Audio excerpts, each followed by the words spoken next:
Hace ya 30 años se produjo en Montevideo la primera manifestación pública por los derechos de las personas LGBT. Era el 28 de junio de 1992 y sucedía en la Plaza Libertad. Y este viernes se convoca, y con una gran convocatoria, se va a producir una nueva marcha por la diversidad. En este caso bajo la consigna "Las calles son nuestras, el Estado tiene que dar respuestas". ¿Cuál es la situación actual? ¿Qué avances y qué urgencias plantea el presente para varones trans, mujeres trans y personas no binarias? Hoy en La Letra Chica, Diversidad 2022.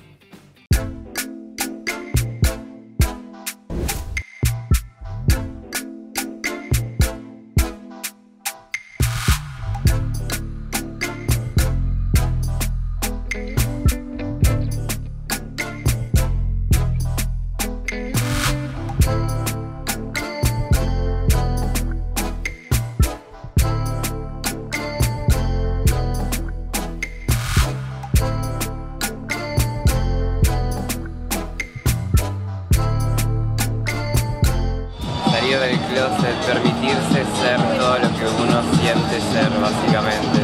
La primera marcha que yo fui fue año 2001, se hacían las marchas el 28 de junio. En aquel momento uno siempre tenía miedo, como mejor no ser visible, mejor no salir del closet. Y eran muy poquitas personas, serían, no sé, 50 personas, una cosa así. La gente se tapaba la cara, se ponía el gorro, la capucha, o sea, cuanto menos te vieran la cara, mejor. Los antecedentes de la Marcha de la Diversidad nos remontan a los años 90, pero estos tenían lugar en junio por el Día del Orgullo LGBT. Con la creación de la Marcha de la Diversidad se cambió el foco y se incorpora una mirada extendida de la discriminación. La marcha es un llamado a reivindicar y celebrar todas las formas de diversidad. Las proclamas de la marcha incluyen demandas que van en contra del racismo, el capacitismo, el homo lesbo transodio, el machismo, la falta de acceso a la salud mental, entre otras demandas que también son de relevancia.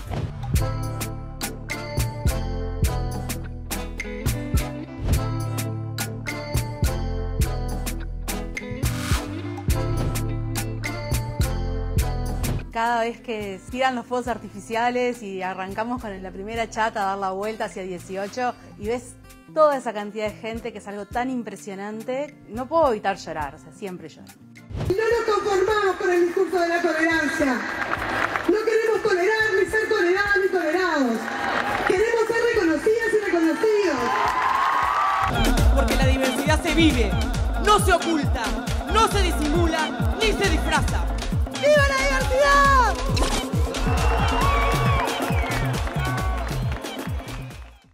Buenas noches, ¿cómo están? Esto es La Letra Chica en vivo en la pantalla de TV Ciudad a las 21:04 de esta jornada de miércoles.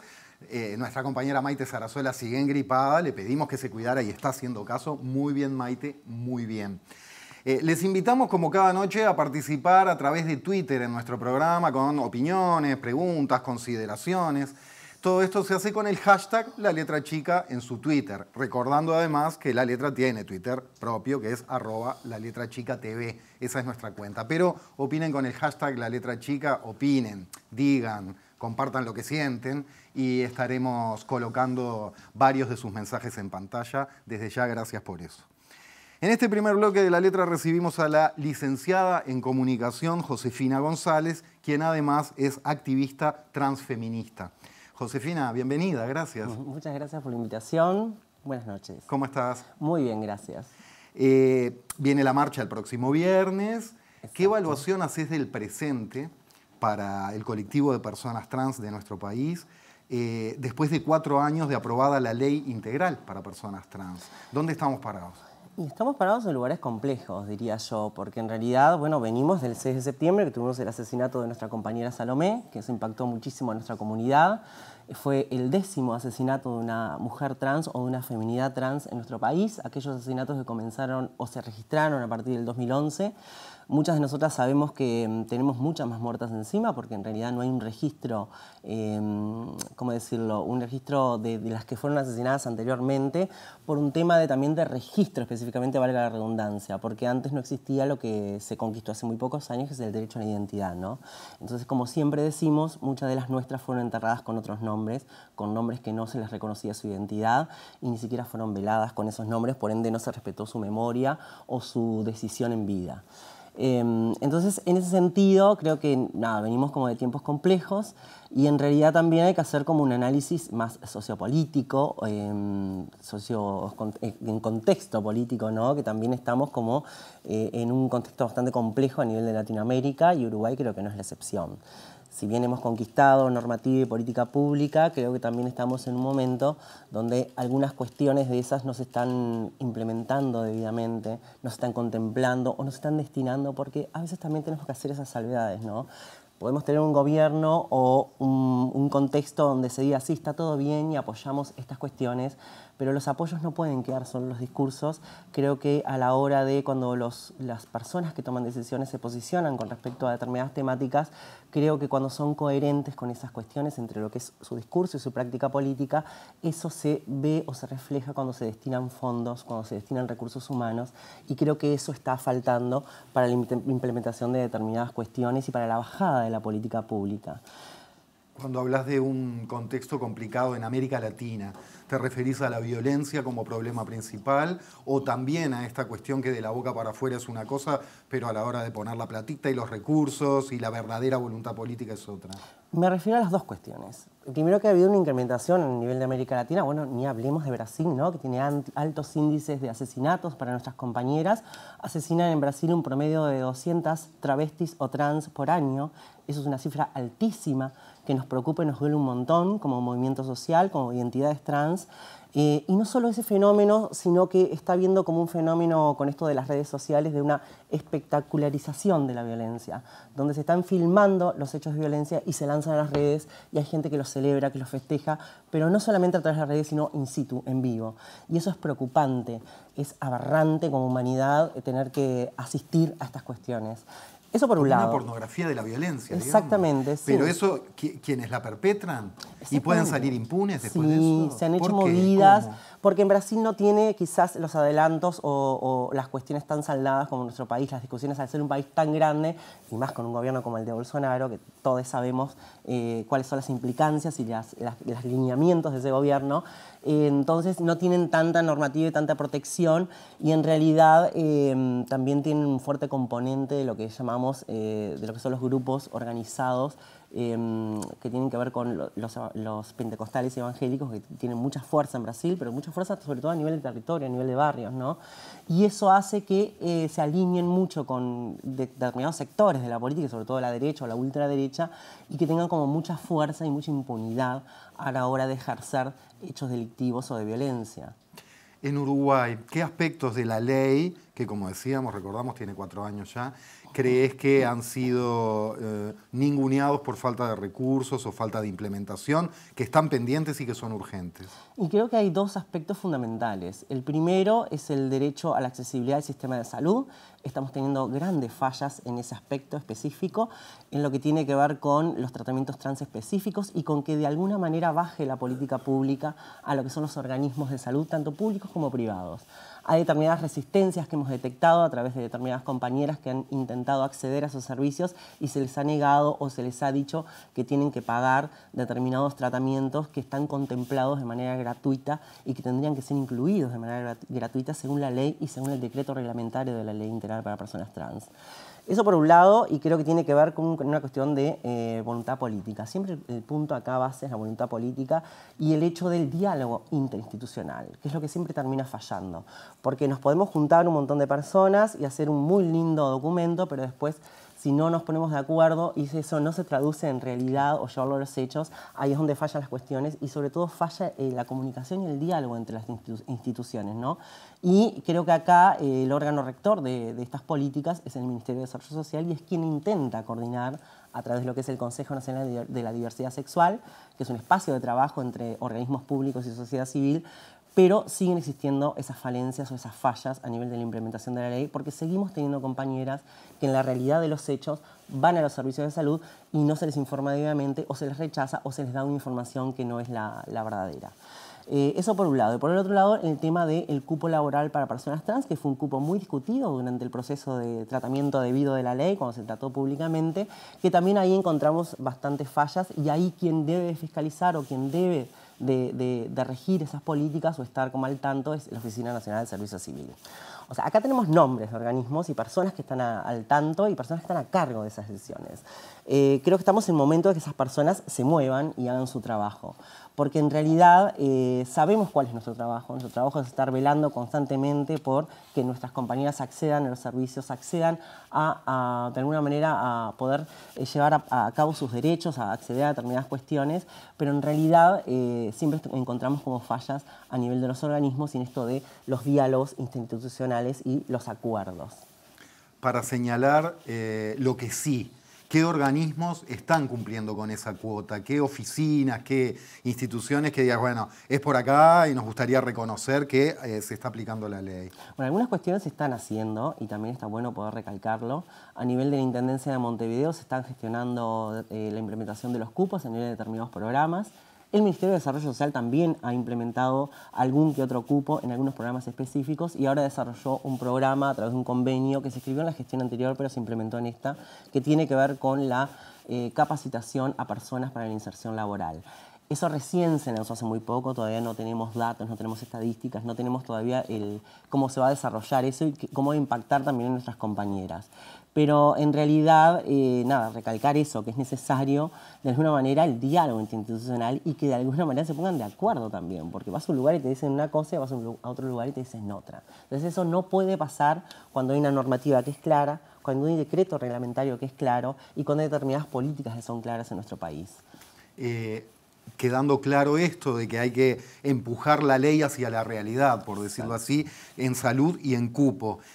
Me centro un poquito más en esto de cupo. ¿Está cambiando un poco o todavía falta para aquella tan mentada y tan triste realidad de que las mujeres trans se veían empujadas a la prostitución por no tener opciones laborales de otro tipo? Sí, más que empujadas yo diría que es nuestro destino, que vendría a ser como un destino impuesto. Esa realidad no ha cambiado todavía, sigue sucediendo, seguimos teniendo un alto porcentaje de compañeras que siguen viviendo en el trabajo sexual, un trabajo que es totalmente insalubre y que las expone a situaciones de violencia, por una larga cadena de desafiliaciones, ¿no? Esas cuestiones no son de un día para el otro, sino que hay como una concatenación de cuestiones que parten desde la adolescencia o desde la niñez.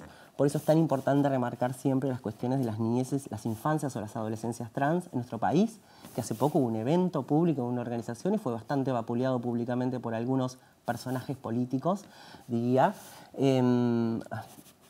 denominándolo como de cuestiones aberrantes o desde el punto de vista de la degeneración. Y yo creo que tenemos que valorar un poco los términos que utilizamos porque creo que degeneración y violencia es lo que se ha ejercido históricamente con respecto a nosotras. Entonces hay que tener mucho cuidado cuando se habla públicamente y cuando sos un político de cuidar los términos y las formas porque eso determina violencia y termina impactando sobre el cuerpo de determinadas personas, pero no de manera simbólica. También de manera simbólica, pero sobre todo de manera material, ¿no? Y en ese sentido, creo que hay que hacer como un abordaje ahí más intenso y más profundo. Y es como que está complejo en el tema de ese específico. Tocando justamente el tema de infancias y adolescencias, que de repente es un tema más delicado en cuanto al conocimiento que hay que manejar, y seguramente muchas cuestiones que todavía están en discusión. La ciencia vive en discusión y en estas cuestiones que involucran ética o moral, según el caso, se vuelven un campo minado para hablar de eso. Vos que estás en el tema, ¿qué tenés para decirnos a modo de titulares, para introducirnos en esa cuestión a propósito de la identidad de género en los primeros años de vida o durante infancia, pubertad y adolescencia? Que es un tema fundamental y es un tema que transitamos todas las personas, no solo las identidades trans. Todas las personas construimos una identidad de género, primero con nosotras mismas y en segundo lugar con referencia a otras personas. Lo que hemos denunciado históricamente nosotras es que este sistema no nos ha ofrecido la posibilidad de existir y nos ha ofrecido la posibilidad de referenciarnos, ¿no? De poder decir, bueno, yo quiero ser esto y defino y decido y tengo el derecho y la oportunidad a hacer esto. Eso no ha sucedido históricamente. Eso se ha tenido que construir a base de lucha, y una lucha que se ha conquistado hace muy poco tiempo, diríamos que antes de ayer en términos históricos, ¿no?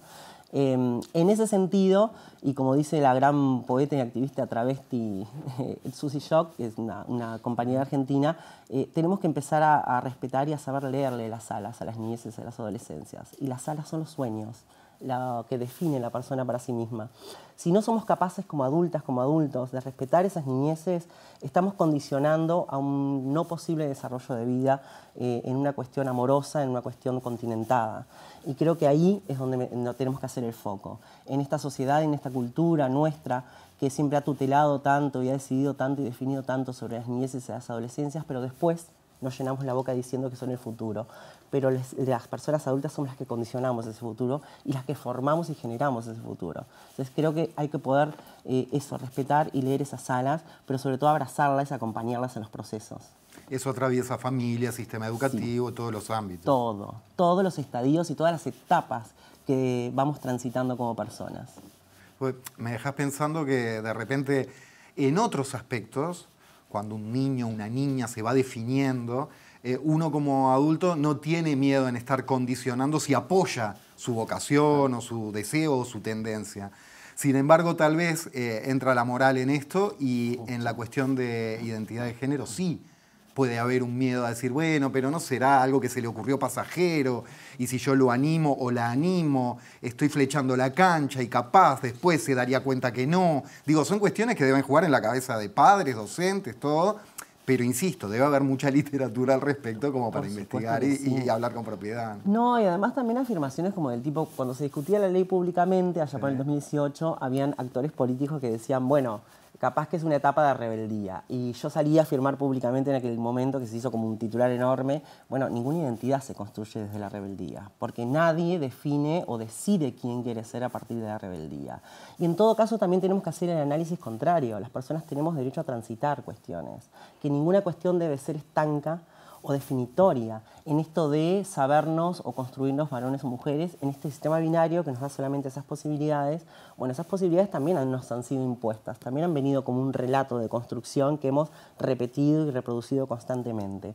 En el hecho de las identidades trans, las personas tienen que poder tener el derecho de definirse y de decidir, y el derecho sobre todo de definir y decidir quiénes quieren ser o quiénes quieren estar siendo, porque en realidad en proceso transitivo, que eso somos las personas, transitamos procesos y etapas, podemos ir y venir, y eso no lo tenemos presente, no lo contemplamos porque nuestro chip, nuestra construcción como humanidad nos ha dicho que tenemos que categorizar y encasillar automáticamente. Y no, señoras y señores, tenemos que, por favor, practicar la posibilidad de que las personas puedan transitar, ir y venir en todos los aspectos de su vida, no solamente en las cuestiones identitarias. ¿Qué es el transfeminismo? El transfeminismo es una corriente y una manera de vivir, sobre todo es una corriente política y teórica que se enmarca dentro de los feminismos contemporáneos, que trabajan, se puede como definir de diferentes formas, pero trabajan sobre todo la mirada interseccional de lo que implican las luchas de los feminismos, que son muchísimas y plurales, pero sobre todo trabaja, a mi gusto y desde mi visión, trabaja aquello que está anclado en las identidades trans y que de alguna manera se traslada también a otras cuestiones de la vida, ¿no? Y los feminismos, vaya si es un movimiento histórico y revolucionario en cuestionarnos, en hacernos cuestionar cuál es nuestro lugar en el mundo y cuáles son aquellas cosas que queremos transformar y cambiar. Y el transfeminismo es una de esas corrientes. Y en el momento actual, entre la militancia trans o el activismo trans y el activismo feminista, mejor dicho, los activismos trans y los activismos feministas, ¿hay diferencias, hay distanciamientos? ¿Cómo definirías esa situación? Entiendo que sí, te pregunto si es así y por qué. Tenemos como diferentes análisis ahí posibles. Sí. Por un lado, sí, nosotras hace mucho tiempo y desde antes de la campaña por la ley trans, que fue un mojón en nuestra historia, en la historia de nuestro país, porque construyó un sujeto político, construyó una voz en primera persona, y eso nadie lo puede negar. Ya en ese proceso veníamos construyendo alianzas desde hace mucho tiempo atrás con los feminismos, pero los feminismos de abajo, aquellos que son más de la calle, que construyen más en los territorios, en los barrios. Y por otro lado están los otros feminismos, aquellos que están un poco más institucionalizados o aquellos que tienen también un lineamiento o una postura un tanto más radical. Nosotras dialogamos con todos los feminismos. El punto es que no todos los feminismos dialogan con nosotras.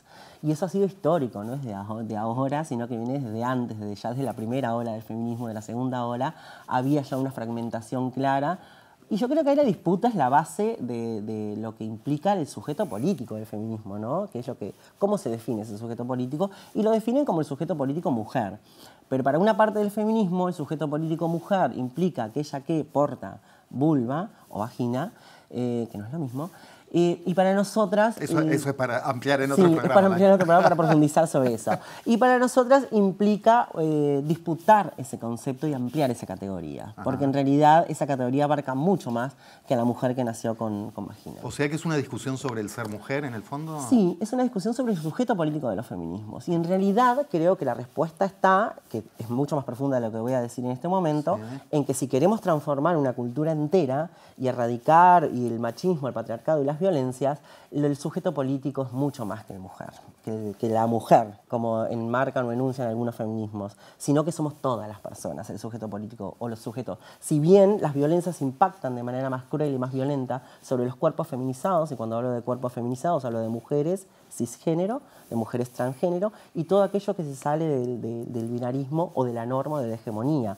Hablo de varones gays, maricas, afeminados, todo eso que se sale del hegemónico, del patrón hegemónico de lo que nos construyen en nuestro sistema que debe ser, es lo que es violentado por el patriarcado y los machismos. Y en realidad, si vamos un poco más profundamente, se entiende que cuando queremos transformar todo un sistema, el sujeto político realmente no puede ser solamente la mujer, sino las mujeres, las feminidades y, ¿por qué no, también las masculinidades? Hablando de un mundo mejor para todas las personas, mirá lo que decías hace poco, hace unos meses, en este mismo canal, en Mirá Montevideo. Un fragmentito y la seguimos desde ahí.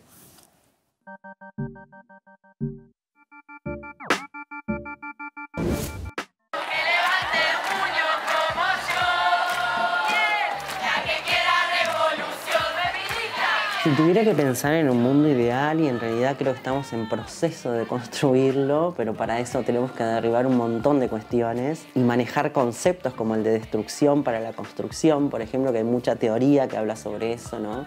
Y bien lo nombran también las travestis y las trabas argentinas, ¿no? En esto de construir otra humanidad. Yo creo que es posible construir otra humanidad, y el ejercicio de organizarse y de pensar diferentes estrategias para esa transformación necesariamente tiene que ser en conjunto, necesariamente tiene que ser en articulación constante entre todo el movimiento social. Y cuando hablo de movimiento social, hablo de feminismos, hablo del movimiento obrero o la gente sindicalizada, hablo de las organizaciones por la diversidad o las disidencias sexogenéricas, hablo del movimiento estudiantil, hablo de todas las posibilidades organizativas que de alguna manera hemos entrado en estas últimas décadas en diálogo, por suerte, pero sí creo que tenemos que seguir como preguntándonos un montón de cosas. Y yo creo que la corriente transfeminista, que es una corriente de pensamiento crítico, pero también de acción política, necesariamente tiene que poner su voz y su pienso y su cuerpo en esos espacios de disputa de discurso político, pero también de acción política.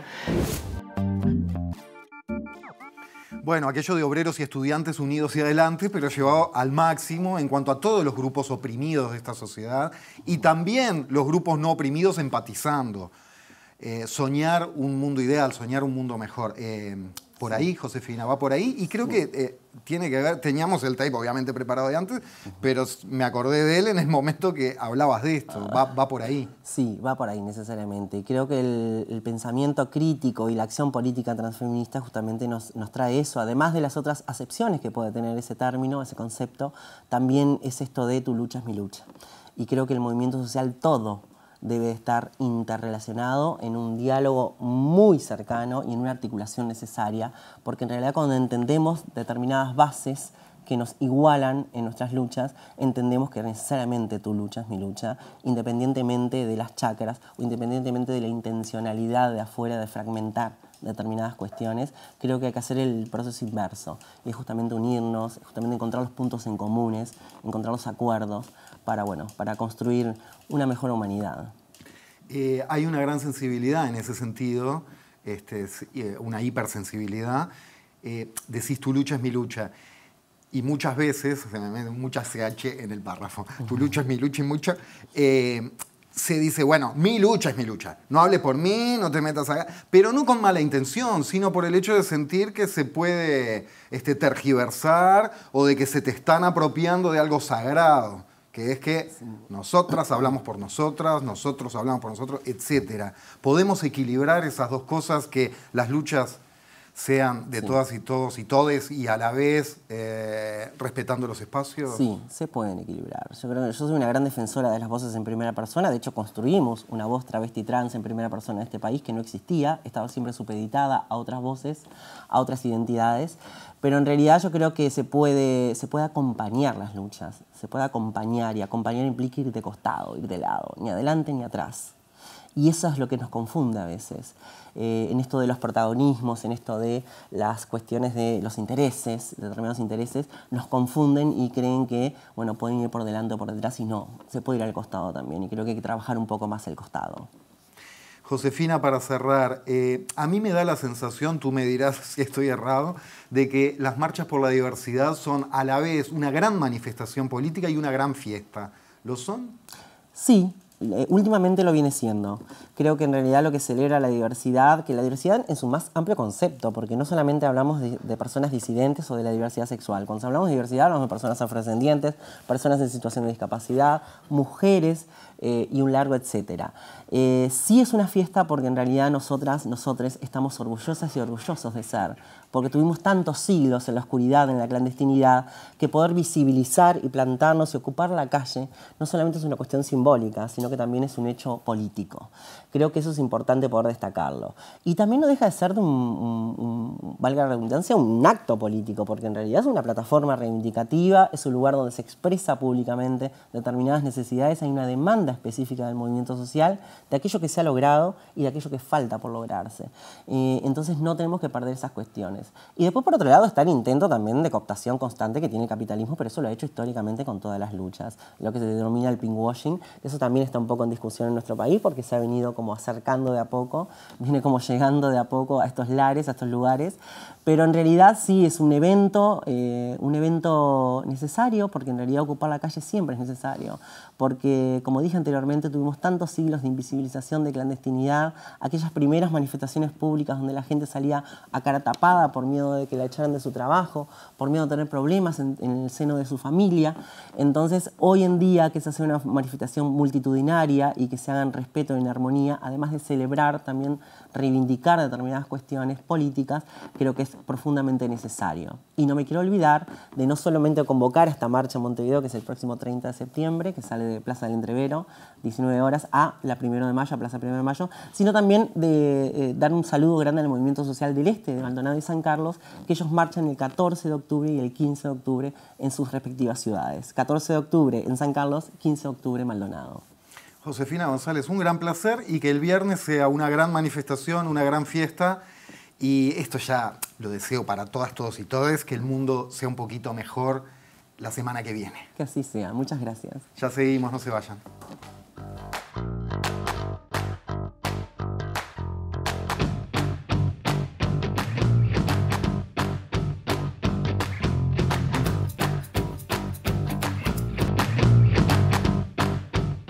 Segundo bloque de La Letra Chica en vivo en la pantalla de TV Ciudad. Y para hablar de la realidad de los varones trans en Uruguay, recibimos a Rodrigo Falcón, presidente del colectivo TBU, Trans Boys Uruguay, Niñez, Adolescencia y Familia. Rodrigo, buenas noches. Buenas noches. Gracias por estar. A ustedes. Y a Alfonso Pisano, que es activista, además de estudiante de comunicación, y se manifestaba muy interesado por todo lo que sucedía detrás de cámara. Muchas gracias por la invitación, Jorge. Arriba, Alfonso. Para empezar, muchachos, ¿qué quisieran destacar del presente, de la realidad de los varones trans en Uruguay, ya que estamos reflexionando a propósito del tema? Principales reivindicaciones o principales aspectos de la cotidianeidad que son que ameritaría poner arriba de la mesa. Bueno, te la voy a hacer bien corta, ¿no? Hace 8 años atrás, cuando comencé mi propia transición, se me fue muy difícil conseguir un referente. y por eso tuvimos que empezar a militar y crear el colectivo. Fíjate vos, 8 años. 8 años. Ha cambiado bastante Es la realidad. acá nomás, ¿no? Y sin embargo, hoy en día tenemos más de 250 personas dentro del colectivo donde están las niñeces, las adolescencias y las familias, más allá también de las masculinidades trans. ¿Qué edad tenés vos ahora? Ahora 51, en una semana ya 52. Alfonso. Yo transicioné también en 2013 y en aquel momento en realidad lo que tengo para rescatar sobre todo como valor nuevo es el hecho de todas las aportaciones que sí hizo la ley trans. Por ejemplo, en lo registral, antes se necesitaba tener el suficiente dinero para poder costear un abogado, para poder costear timbres, partidas y sobre todo también el movimiento hacia Montevideo si no vivías en Montevideo. Era un proceso judicializado, demoraba mucho tiempo. Conjunto con la ley, al cambiar de ser un procedimiento judicializado, pasó a ser un trámite administrativo. Y al poder ser un trámite administrativo, pudo también facilitar la posibilidad de que las personas puedan acceder a sus documentos, como primera instancia. Segundo, alrededor de la salud. Yo fui un grandísimo privilegiado en mi momento. Mi mamá es enfermera y sin mi mamá hubiera sido muy difícil transicionar en aquel momento, sobre todo porque no existían guías protocolares de hormonización, no existía, salvo en clínicas en aquel momento, cuyo relato es totalmente triste por una cuestión de que las personas que iban a atenderse a clínicas en aquel momento eran víctimas de un abandono total. Se les daba, por ejemplo, fechas para de aquí a un año y llegaba el día de la fecha y las personas eran abandonadas por sus médicos porque no concurrían a las citas. Y eso constituye en sí mismo una violencia tremenda hacia la salud de una persona, no solamente por una cuestión identitaria, sino también por una cuestión multidimensional. El hecho de no poder acceder a los tratamientos, no solo a los transespecíficos, sino también al hecho de una salud de calidad que pueda contemplar muchos de tus otros aspectos, además de tu identidad, es un gran factor de no solamente de dolor, sino también de peligro. Porque el hecho de descuidar la vida de una persona en muchas dimensiones justamente genera esa situación de violencia y sobre todo también recae en la cantidad de años que podemos vivir o cómo podemos disfrutar de nuestros cuerpos con la salud que debería o podría tener nuestros cuerpos si fueran atendidos de otra forma. Si dejaran de, por ejemplo, ser cuerpos de estudio, objetos de estudio. Hasta el día de hoy, si bien han habido muchísimos avances, guías de hormonización, se han ampliado los lugares donde podemos ir a conseguir atención, por el otro lado sigue existiendo un poco la mirada de objeto de estudio y son pocos los lugares donde justamente se puede ir. Están muy centralizados y pienso que una de las mejores apuestas que se podrían hacer es ampliar las bases del primer nivel de atención. Conseguir que cada una de las policlínicas de Montevideo tenga personal formado, pero no exclusivamente para los tratamientos transespecíficos, para abordar cada una de nuestras dimensiones de nuestra salud. Somos más que nuestras transiciones, somos seres humanos. También, como faltan dispositivos para la salud mental de la población en general, también faltan para nosotros. Y eso también es un gran demérito teniendo en cuenta la cantidad de violencia que podemos vivir en un periodo de vida alrededor de nuestras identidades. Por ahí también la pata del Estado se tiene que hacer responsable de la consigna de la marcha, ¿no? De este viernes.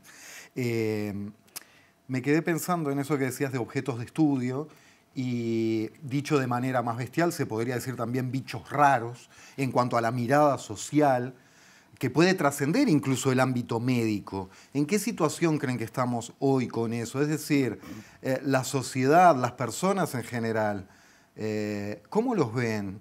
¿Hay una mirada de igual a igual que viene creciendo, que viene avanzando? ¿O hay una mirada como objetos de estudio social? No sé si me explico y, Sí, claro. si es pertinente la pregunta. Lo hago, por supuesto, desde el respeto y para que ustedes mismos... Por supuesto. Obvio. Se entiende. Sí hay una apertura y el trabajo de la sociedad civil ha ayudado eso, a mostrarnos más. La militancia ayuda. El tema de los talleres, ¿tá? Se hacen talleres en centros de estudios, en muchos lugares. Eso hace que al contar tu historia, ¿no? Vos lográs empatía en el otro. Obviamente siempre va a haber un sector de la población que no quiere abrir su cabeza. Nos dimos cuenta cuando se aprobó la ley que al otro día había un grupito de personas intentando bajarla, ¿no? ¿Y cuántas fueron a votar ese prereferéndum? Un 10%. Siempre va a existir. Fue una derrota resonante la de la derogación de la ley trans. Y de hecho votaron mucho menos personas que cuando la derogación del tema del aborto, que quisieron sacar un referéndum. Sí, no llegaron siquiera al 10%, pero para redondear. El tema es claro, siempre va a haber gente que va a estar en contra, simplemente porque está en contra de todo, ¿tá? El tema es seguir militando y seguir mostrándonos. Esa es la forma de que nosotros podemos naturalizar que un niño se pueda identificar como un niño trans, como una niña trans, que haya familias que habiliten esto, al igual que la adolescencia, ¿ah? Que haya padres y madres que acompañen esta transición. Pero, a ver, eso no se resuelve, digamos. Hay un tema fundamental, ¿ah? Que es que bajo todo punto de vista, vos siempre vas a ser el que tenés que demostrar algo más, ¿tá? Siempre vas a tener que demostrar algo más. Y caer, por ejemplo, en los estereotipos, como me pasa a mí, como le pasa a Alfonso, que somos varones y somos vistos en la sociedad. Si no decimos, somos un varón trans, pasamos desapercibido. Entonces, hoy en otra charla decía, cuando vos no se te nota lo trans, y esto entre comillas, sos uno más, y no pasa nada. La gente te lo dice como halago, no se te nota. Claro. Y en realidad es algo bastante ofensivo, en el sentido de ¿por qué no tendría que notarse? ¿O por qué sería ofensivo que se note? ¿Por qué tendría que ser un problema que se note cuál es mi identidad en cierto punto? Puntualmente me gustaría agregar a lo que estabas diciendo, Rodrigo, que depende a quién le preguntes, es el tema de la percepción. Cómo te perciben, cómo te ven. Porque así como para las personas cis, existe la interseccionalidad en el sentido de el corte de clase social, el corte racial, el corte de género, para nosotros también existe. Depende muchísimo de cómo esté cortada tu situación interseccionalmente, cuál va a ser la mirada que vas a recibir. También hay una diferencia muy sustancial en lo que decía del acompañamiento. El acompañamiento es algo que, si no lo tenés, produce una cantidad de desafiliaciones que hace que justamente tu vida se pueda potencialmente ver expuesta a una cantidad de violencias. Violencia institucional, violencia educativa, violencia en el trabajo, violencia en la salud, violencia en la calle. ¿En la educación? Cuanto más acceso puedas tener a las tecnologías o en el caso de que las quieras usar, porque también hay muchísimas personas trans que no desean utilizar ningún tipo de tecnología sobre su cuerpo y está perfecto. No existe una forma ni un transómetro para poder designar nuestras identidades, no debería haberlo. Pienso que también es un compromiso de la sociedad el hecho de cómo construimos la mirada hacia el otro. ¿Cuánto nos detenemos a pensar en lo que nuestro accionar va a determinar o va a configurar en la vida del otro? ¿Cuánto va a pesar un evento o un dicho que para una persona puede ser totalmente liviano en la vida cotidiana de otra persona que posiblemente haya pasado ya ese mismo día por 30 violencias diferentes? En ese sentido, como decían recién, siempre tenés que demostrar un poco más que la media, como que arrancaras en -10 en vez de en 0, ¿no? También en algún momento de sus vidas sintieron, bueno, tengo que ser un poco más fuerte que la media porque voy a tener que resistir esta mirada de los demás que puede ser dolorosa. Y en el momento, y lo hablo personal, ¿no? En el momento que decidís militar, sí. Porque vos te exponés, y no solamente te exponés vos, sino exponés a tu familia. Entonces sí tenés que ser más fuerte. Porque obviamente, no sé si te enteraste, pero hace poco se hizo una charla sobre infancias trans en la Casa del Partido Colorado. Una vez que fue público, se levantaron algunos dinosaurios a hablar en contra del evento, ¿no? Y se dijeron muchas cosas que dañaban a las personas que organizaron el evento y a nosotros también. Que se diga que rozamos la pedofilia es muy fuerte. Y viniendo de personas que de repente no les interesa siquiera las niñeces. ¿Ah? ¿Dónde surgen más los problemas de violencia hacia los niños y a los adolescentes? En el núcleo familiar, en los centros religiosos, no en la sociedad civil. ¿Me explico? Entonces ahí, obviamente que el foco se corre. Y obviamente que vos tenés que ser fuerte porque a la hora de discutir estos temas, tenés que siempre estar muy tranquilo porque todo lo que puedas decir va a ser en contra. Y tomando en cuenta que el colectivo se llama Trans Boys Uruguay, Niñez, Adolescencia y Familia, y que pones el tema sobre la mesa, lo mismo que hablábamos hace un rato, ahora te lo pregunto a vos. ¿Qué habría para decir en este momento en que se discuten estas cuestiones de las identidades de género en las edades más tempranas? ¿Qué apuntes te parecen centrales como para empezar a comprender el tema? La construcción del género arranca en la primera infancia, en todas las personas, en todos nosotros. Y a mí me pasó con 2 o 3 años de identificarme como varón y obviamente mi familia, estamos hablando de los 70, no estaba ni capacitada ni había la información que hay hoy. Y entonces lo único que hicieron fue lo que estaba a la mano, corregirme. ¿Te contaron? ¿Tenés recuerdos, flashes? Tengo recuerdos. ¿Qué recordás? Tengo recuerdos porque, ¿qué pasa? Tengo un primo que es 1 año menor que yo. Y entonces yo andaba recorriendo la casa por ahí y me llamaron porque querían que yo viera los genitales de mi primo mientras lo cambiaban. ¿Ah? Para que te dieras cuenta que eras distinto. Claro, como no tenía pene, era una nena. Ese era el discurso de que mi mamá y mi abuela me dijeron ese día. Y lo tengo patente en mi vida y me ha perseguido todos estos tiempos, ¿no? O sea, la falta del pene.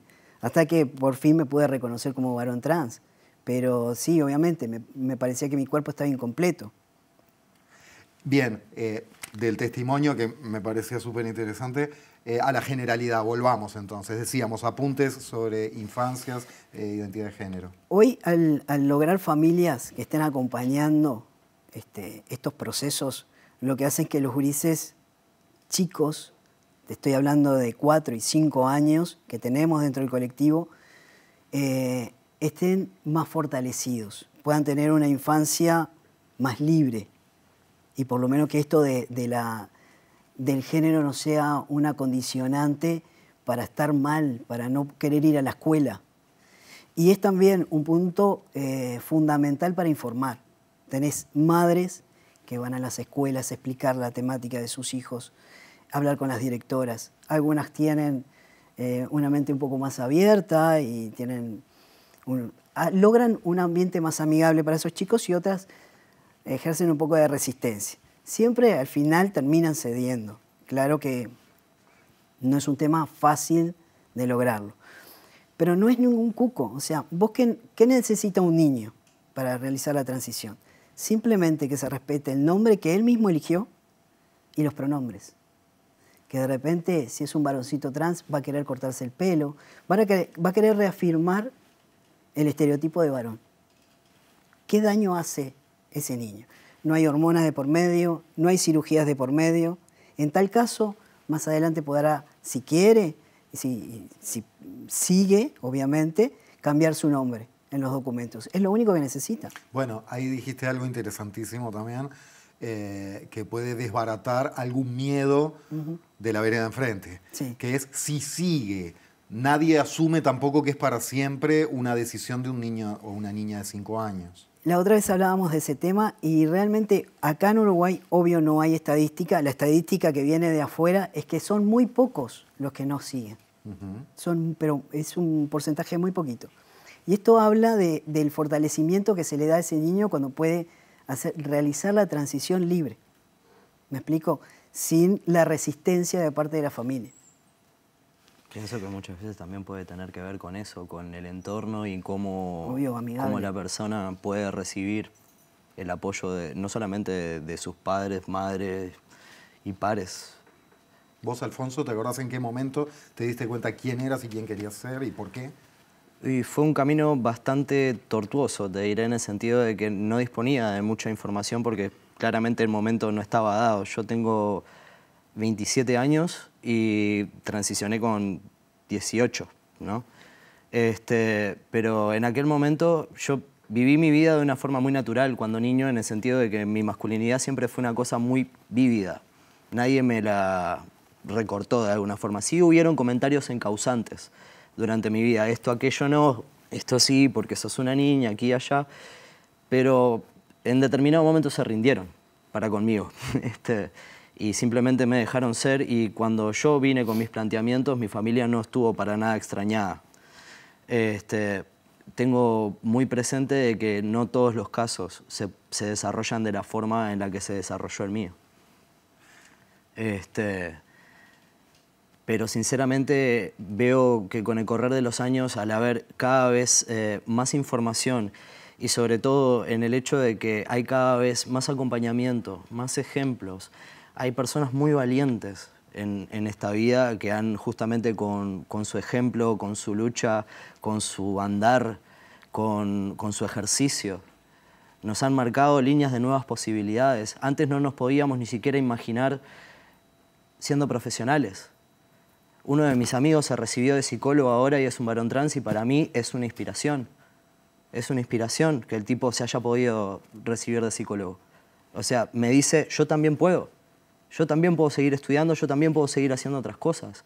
Las compañeras también.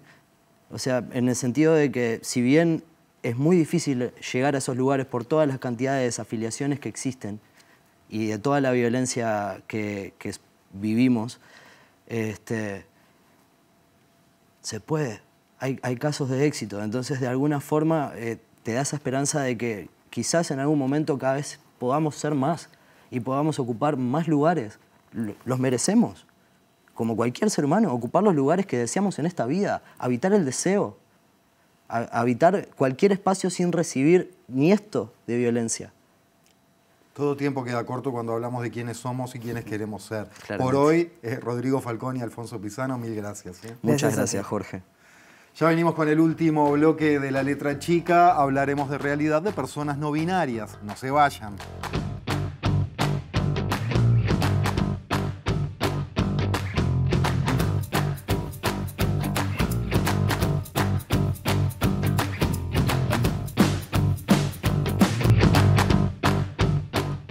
-5 de la noche, último bloque de La Letra Chica, y hablando de todo un poco, algo que tendríamos que haber señalado y con carteles de neón desde el arranque del programa.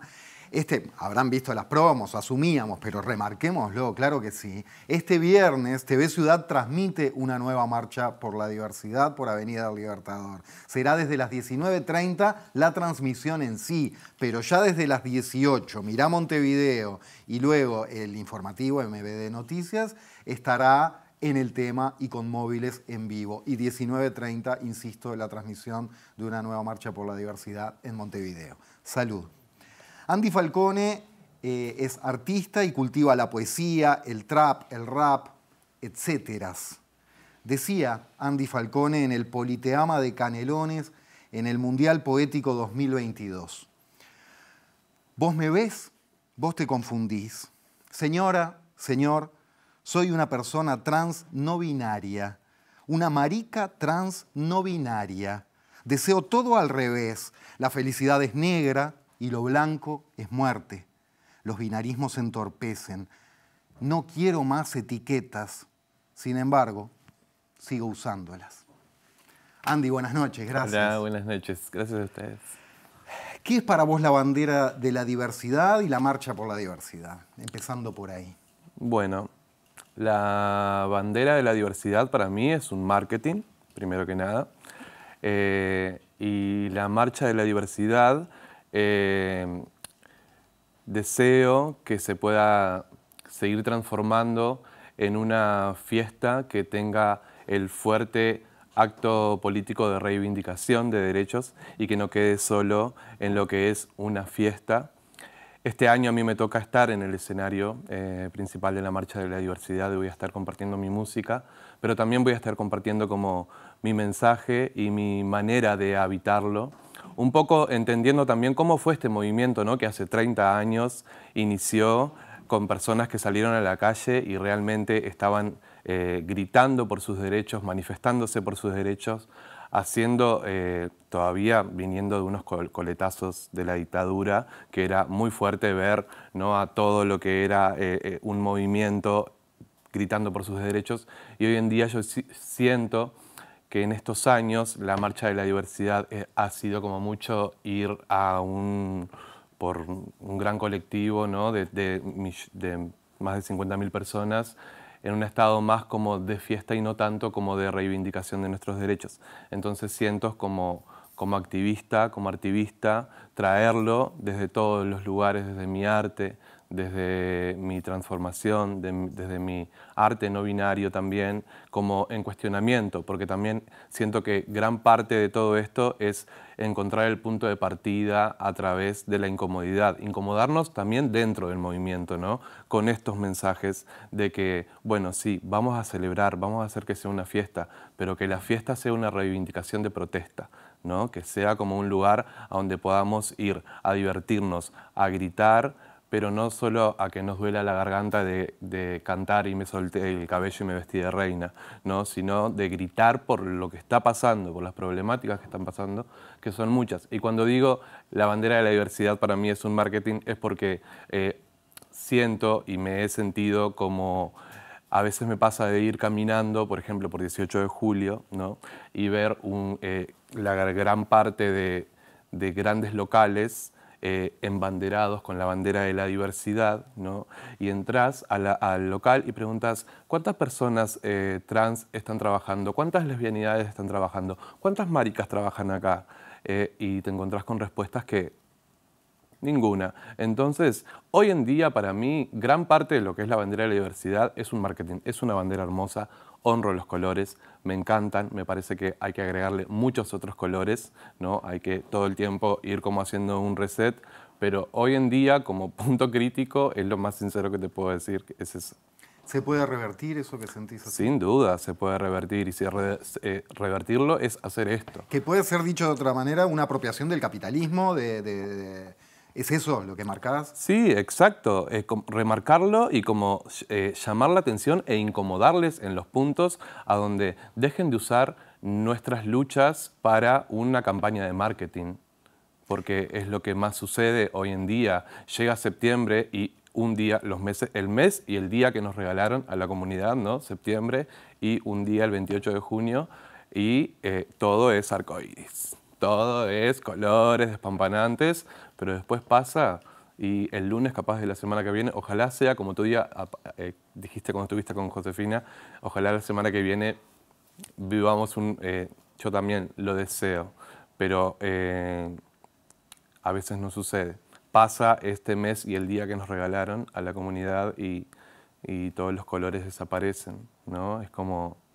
¿Y dónde quedan todos los movimientos y todas las cosas que pasan? Hilvanando temas, hilvanando bloques, como hacías recién, pensaba en el bloque anterior ahora y te pregunto lo mismo que les preguntaba a los muchachos. Por incomodar, ¿no?, por autoasignarte ese rol, o por vocación o lo que fuere, incomodar para cambiar, incomodar para ser mejores, entiendo que es la intención. También te obliga a ser más fuerte que la media de las personas. Sabés que vas a tener que resistir otro tipo de cosas, que te vas a exponer mucho más. Sí, yo... ¿Y cómo lo llevas? Sí, siento que es una gran exposición. Me siento fuerte, me siento como... También no soy yo sola. Tengo un movimiento grande de amigues, amores, familias elegidas y familia de sangre también que me acompañan. Y... siento que el punto de partida desde el incomodarme, porque yo también tuve que incomodarme para descubrir que era mi ser una persona trans no binaria, dentro de las incomodidades que me traían y de las que yo tal vez generaba, y esos fueron como espejos, me hicieron entender que, ok, incomodidad como punto de partida para todos los lugares, porque desde esos lugares, yo desde ese lugar no incomodo con el fin de generar conflictos. Los conflictos se generan orgánicamente, pero dentro de esos conflictos yo siempre trato de traer el diálogo y el lugar y el punto de escucha para entender, ok, no vamos a coincidir tal vez en pensamientos, pero vamos a incomodarnos para que quede una semilla ahí que mueva toda la tierra. Porque si seguimos en la misma tierra, vamos a quedarnos tipo estancadas y podridas. Y hablando de entendimiento y diálogo, ¿cómo definirías o cómo nos explicarías qué es ser una persona trans no binaria? En este mundo en que estamos en unos tiempos en que seguimos incorporando rápidamente conceptos a propósito de identidades para que cada uno y cada une pueda ser quien quiere ser. Yo también lo estoy entendiendo todavía, ¿no? ¿Cuánto hace que lo estás entendiendo? Lo estoy entendiendo hace como unos 3 años, por ahí. Hablaba con esas amigues hace poco de lo difícil que... O sea, yo tengo muchas amigas trans y amigos trans, ¿no? Tengo bastantes amigues trans también no binarias y justamente todos transicionamos desde diferentes lugares, ¿no? Ser una persona trans no binaria te abarca desde el lenguaje, el cuerpo, las prácticas de vida y todas y todos nos construimos desde lugares sumamente como propios y desde mi lugar como una persona trans no binaria, yo por ejemplo me identifico con los pronombres ella y ella, pero mi pronombre ella no viene desde la construcción, desde lo femenino, ni desde como vamos a decirle, mujer, sino como desde el ella marica. Porque a mí toda la vida, tipo, las violencias que recibí de maricón, puto, de todos esos lugares, hoy en día yo me siento una marica y me siento tan poderosa como una marica y tan orgullosa de decirlo, tipo, sí, soy una marica, que te quito el poder de que vos puedas usar esa palabra como para hostigarme o ofenderme. Entonces, desde ese lugar yo construyo mi ella y dentro de ese ella siento que es una parte de percibirme como una persona trans no binaria que puedo fluctuar. Es como un entre, ¿sí? Hoy en día puedo sentir mi sagrado masculino, hoy en día puedo sentir mi sagrado femenino y mañana me siento monstrua y alien y lo voy a construir y me lo voy a reivindicar porque nadie más que yo me va a decir, tipo, no puede ser eso. ¿Una identidad movimiento, se puede decir? Sí, como una de mis canciones. Todo es movimiento. Volvió el tiempo, Andy, gracias. Gracias a ustedes. Gracias. Yo nerviosísima estaba, no sabía que iba a pasar todo. Divino. Pero fue maravilloso. Gracias por este ratito. Por favor. Lo mismo, entonces, sí, dale. Bueno, ya que estoy acá, voy a aprovechar esta plataforma para comunicar que el viernes, aparte de estar en la Marcha de la Diversidad, sale la primera canción de mi disco, que me parece súper importante también. Yo soy música y estamos produciendo un disco junto a Santi KBM, que a partir del viernes va a estar en todas las plataformas digitales la primera canción de ese disco, que se llama Grimorio. ¿Cómo se llama? Grimorio. ¿Grimorio es la canción o el disco? Grimorio se llama el disco y la canción se llama Sistema. Y es una crítica fuerte al sistema y va a ser hermoso regalarla al mundo. Buena marcha para ti, especialmente además subiéndote al escenario. Muchas gracias. Y que ningún capitalismo se apropie de ninguna bandera que no le corresponda. No podrán. Estoy con deseos difíciles hoy, déjame tirar otro al aire y es ese. Okay. Gracias, Andy. Por favor. Lo que deseo con respecto a ustedes es que nos reencontremos el lunes, si así lo desean. Será a las 21 horas en vivo en TV Ciudad y ahora se viene a nuestra pantalla. Recuerden, insisto, que el viernes transmitimos la marcha a partir de 19:30 con la programación muy pendiente de eso y muy ahí desde las 18, todo el día en realidad. Ustedes conocen lo que es TV Ciudad. Y ahora se viene Sobre Ciencia. Maite, mejorate, a vos te veo la semana que viene. A ustedes también, chau.